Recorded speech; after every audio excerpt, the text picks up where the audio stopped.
Notice it's called a breakup, not a breakdown. You might have a couple of those during this time, but there's a bird. What are you doing, sir? Getting in my gutter. Yes. Welcome to my channel. Welcome back to my channel. My name is Zipporah if you're new here, okay? And if you're not, welcome. I love you. Thank you for coming back. I missed you so much. How's your day going? See what happens when you come back? You get an extra nice greeting. I totally stole that from. The purpose of this channel is to help by sharing my real life experiences being a single working mother of 2. So in this video, I'm going to be going over 4 stages of a breakup that I have experienced myself and may be relatable to you or someone that you know. If that's something that you'd be interested in, I suggest that you stick around for the rest of the video. Subscribe because I make videos every week, and like it, please. Just like it. It helps me out. It helps me know what you guys like more and makes me feel good. Okay, so let's go ahead and press that. Let's get into the video. So the first stage usually happens before the actual breakup. It's when you know that you have done every single thing that you could possibly do to make it work and it's not gonna happen. You need to notice this and take action. Essentially, you want them to change into somebody else. They are who they are and they will show you who they are. You have to accept that. You can't go into relationships wanting to change people. Zipporah, you can't fix them. You'll either get super bitter, or I think this is when people start to cheat. Really tell them, hey, we tried. Let's move on. Always want to act like they're caught off guard when you break up with them. Oh, what? You're unhappy? How could this be? I've been telling you 4 months. See, I'm allergic to that bowl. It's not the easiest thing to do, and oftentimes it's not received well, but you gotta do what you gotta do. Now I gotta blow my nose. Disgusting! The next stage of a breakup is the mourning. The death of a relationship has different stages of grief. Depending on how long you guys were together, especially if there is some kind of codependency, it can take a lot of time to kind of detox and retrain your brain into you being by yourself. And this can be very hard. You're just sitting there thinking about how you wanted this relationship to work so bad and it didn't, and you feel like you failed as a person.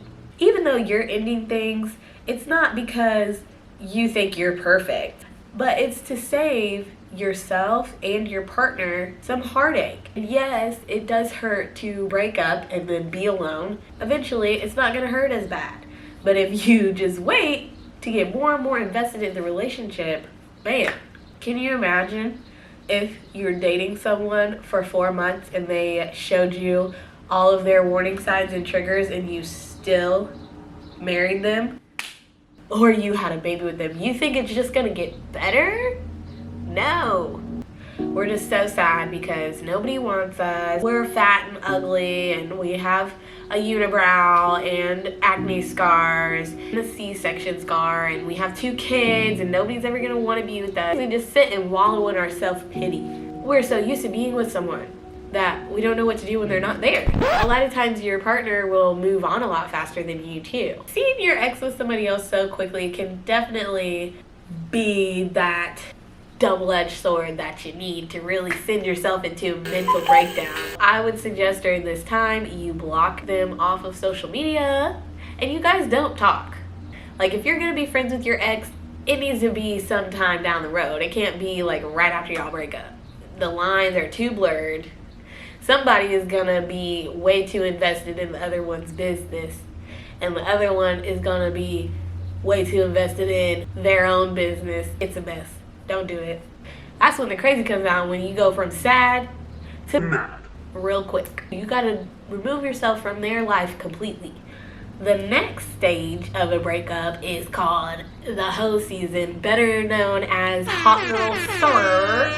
This is when you finally remember that you are a bad mama jamma. What kind of word is mama jamma? You stop with the gray sweatpants and the snotty t-shirts and you actually put yourself together again. During this stage is when you learn what you want and what you don't want. Not necessarily let me go and sleep with a bunch of people, but make yourself feel good. Go and do things that you wouldn't be able to do when you were in that relationship. Work on your confidence. Work on your people skills. Step out of your box. Why does it look like there is a masked man in my camera lens? Okay, Bring it back. But get you a Tinder, get you a POF, not POF, POF's super sketchy, but get you a little dating app where you could go and, you know, do a little flirty flirt. I would not suggest trying to seriously date anybody on dating apps because they can tell you whatever they want to tell you. I will get into that in a whole nother video, y'all. Don't even worry about it. But use your dating apps to practice talking to new people again. This is your time to do whatever you want. You don't have to answer to anybody. Sow your wild oats. The last and final stage of a breakup. You have made it through the before. You have made it through the mourn.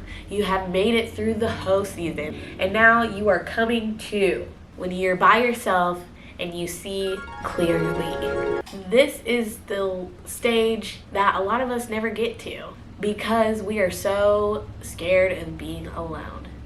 It's okay if I'm miserable every day, but I'm not alone. We are told that our worth is held in a significant other. So we get stuck in the hoe season, always looking for someone who has a better job or better clothes or better house, better car. Now you're having this big, extravagant, expensive wedding for everyone else. Yes, you're married, but does your partner support you in your dreams? Respect and uplift you? Help you to see your purpose? Or do they degrade you and mock you and make you feel less than? Notice it's called a breakup, not a breakdown. You might have a couple of those during this time, but my point is this is a time to elevate yourself in a relationship, situationship, entanglement, whatever you want to call it. You're focused on everyone and everything but you.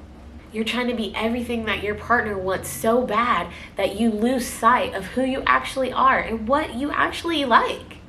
There's a peace when you find your rhythm alone because you've taken time to heal the wounds that you've had from the relationship, and that will help you not crave those things in your next partner. You're going to attract the same kind of people that you were just in the relationship with if you don't really take your time to figure out what drew you to that person. You're going to just keep falling for it over and over and over again. Probably your daddy issues saved you $200 in therapy. You're welcome. You'll be so comfortable in this peace that when someone who's not on the same level comes around, you won't even be able to entertain them for very long. You'll see right through it because you know that dealing with the lies, the cheating, the games, it's better to be by yourself because you don't play games with yourself. I mean, I like a good solitaire. You're not trying to cause stress or anxiety on yourself.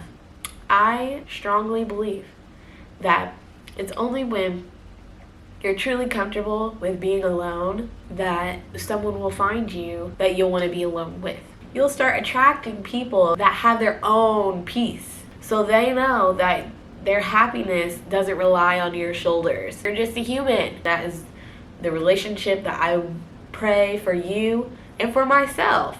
It's okay to be alone. You don't have to be scared. Thank you so much for watching. I hope this video helped you in some kind of way. Make sure you hit the like button if you liked this video and subscribe because I make videos every week. Comment down below a blue butterfly if you stuck around until the end, and I'll see you next time.